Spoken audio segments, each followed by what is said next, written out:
Thank you very much. I welcome all who stand for common efforts, and I promise, being really united, we can guarantee fair peace for all nations. What's more, unity can prevent wars. Ladies and gentlemen, Mr. Secretary General, Mr. President, fellow leaders, this call saw many wars, but not as active defender against the aggressions. In many cases, the fear of war, the final war, was the loudest here, the war after which no one would gather in the General Assembly Hall again. The Third World War was seen as a nuclear war, a conflict between states on the highway to nukes.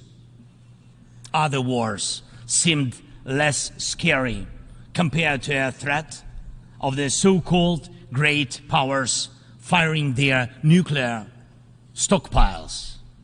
So the 20th century taught the world to restrain from the use of the weapons of mass destruction, not to deploy, not to proliferate, not to threaten with, and not to test, but to promote a complete nuclear disarmament. Frankly, this is a good strategy, but it should not be the only strategy to protect the world from the final war.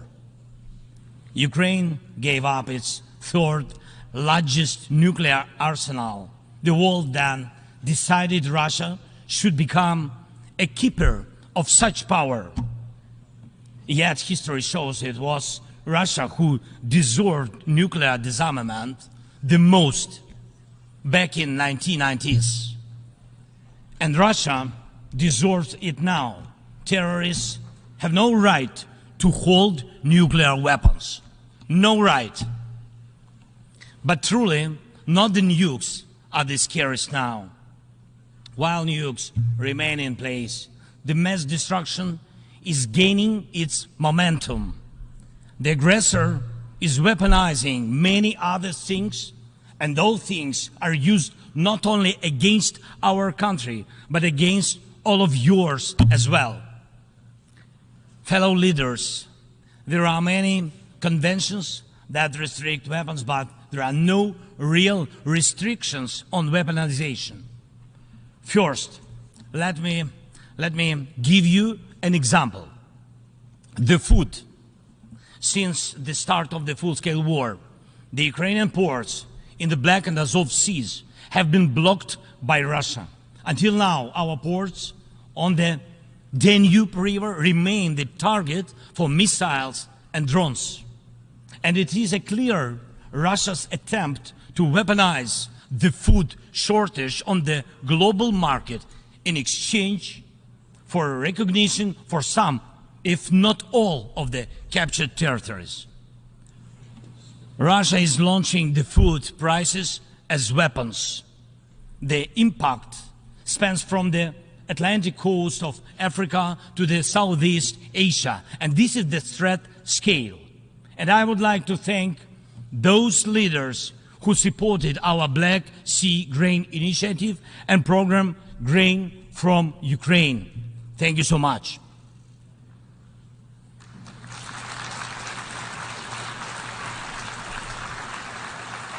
United, we made weapons turn back into food again.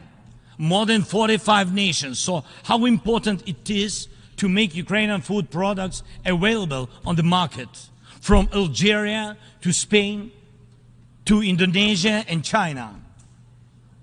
And even now, when Russia has undermined the Black Sea Grain Initiative, we are working to ensure food stability, and I hope that many of you will join us in these efforts. We launched a temporary sea export corridor from our ports, and we are working hard to preserve the land routes for grain exports. And it is alarming to see how some in Europe, some our friends in Europe, play out solidarity in political theater, making thriller from the grain. and they may seem to play their own role, but in fact, they are helping set the stage to a Moscow actor.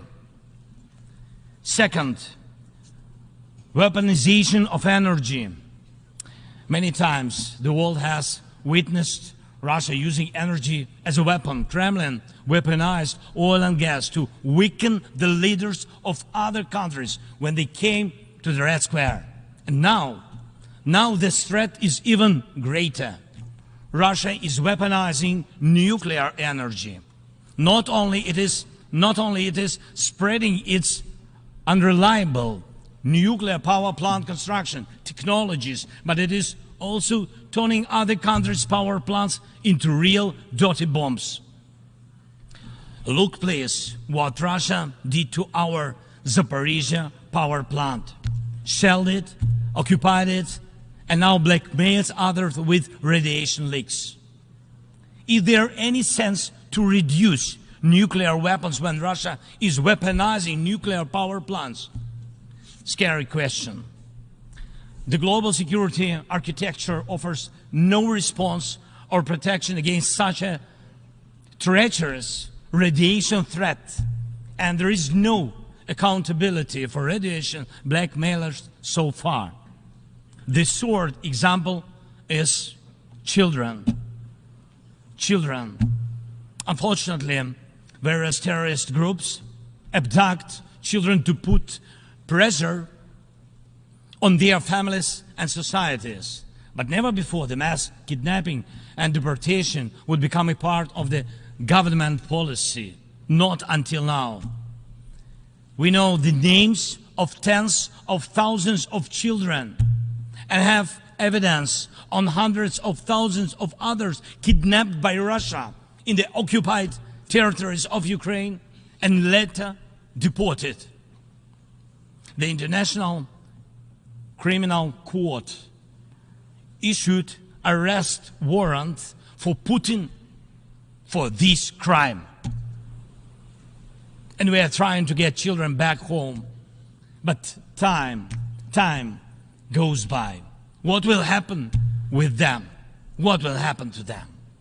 Those children in Russia are taught to hate Ukraine, and all ties with their families are broken. And this is clearly a genocide. When hatred is weaponized against one nation, it never stops there. Each decade, Russia starts a new war. Parts of Moldova and Georgia remain occupied. Russia turned Syria into ruins. And if not Russia, the chemical weapons would have never been used there in Syria. Russia has almost swallowed Belarus. It is obviously threatening Kazakhstan and other Baltic states. And the goal of the present war against Ukraine is to turn our land, our people, our lives, our resources into a weapon against you, against the international rules-based order. Many seats in the General Assembly Hall may become empty if Russia succeeds with its treachery and aggression.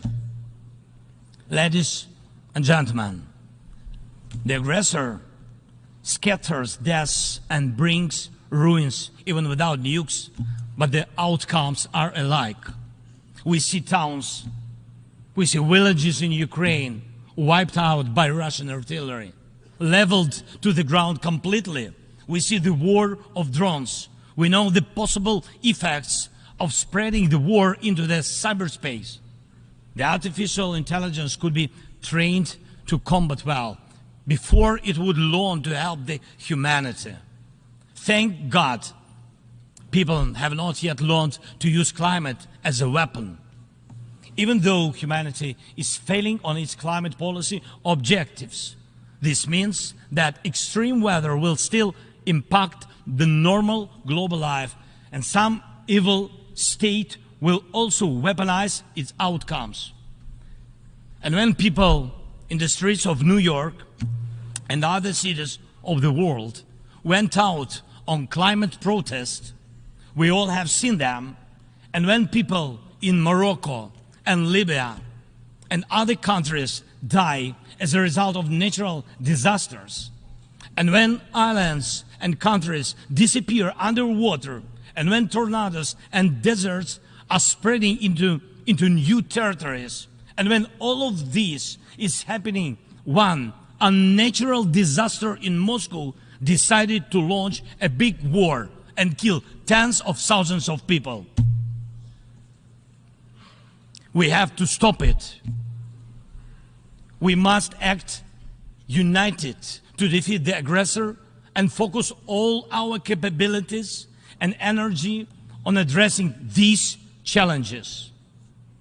As nukes are restrained, likewise the aggressor must be restrained, and all his tools and methods of war.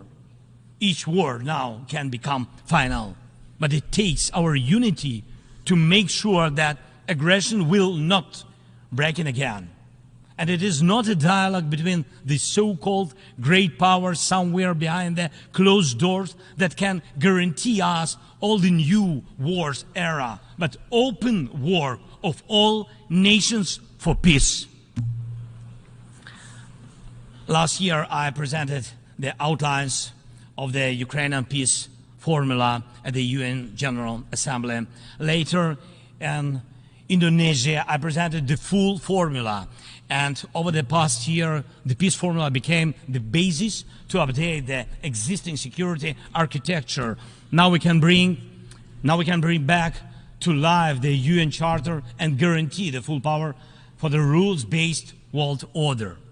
And tomorrow, I will present the details at a special meeting of the UN Security Council. The main thing is that it is not only about Ukraine. More than 140 states and international organizations have supported the Ukrainian peace formula fully or in part. The Ukrainian peace formula is becoming global.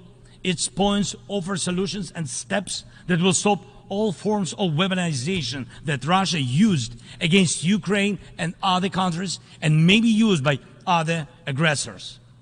Look, for the first time in modern history, we have a real chance to end the aggression on the terms of the nation which was attacked.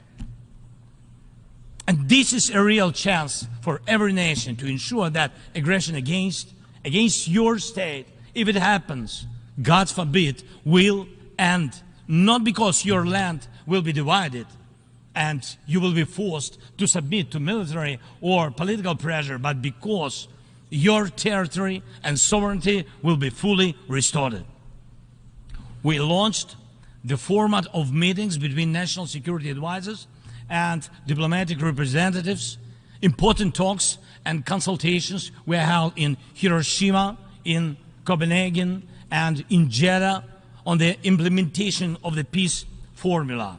And we are preparing a global peace summit. And please, I invite all of you who do not tolerate any aggression to jointly prepare the summit.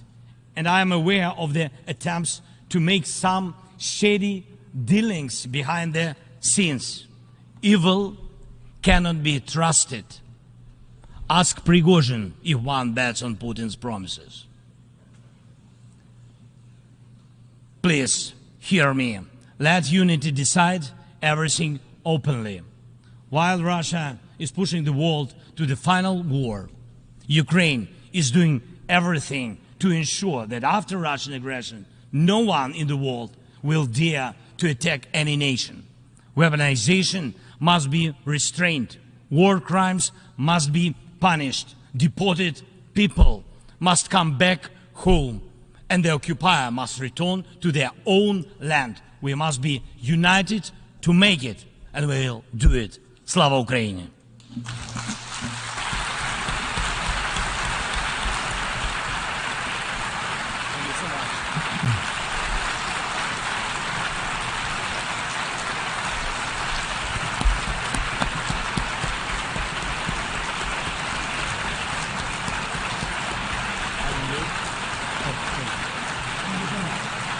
On behalf of the Assembly, I wish to thank the President of Ukraine for the statement just made and request protocol to escort His Excellency.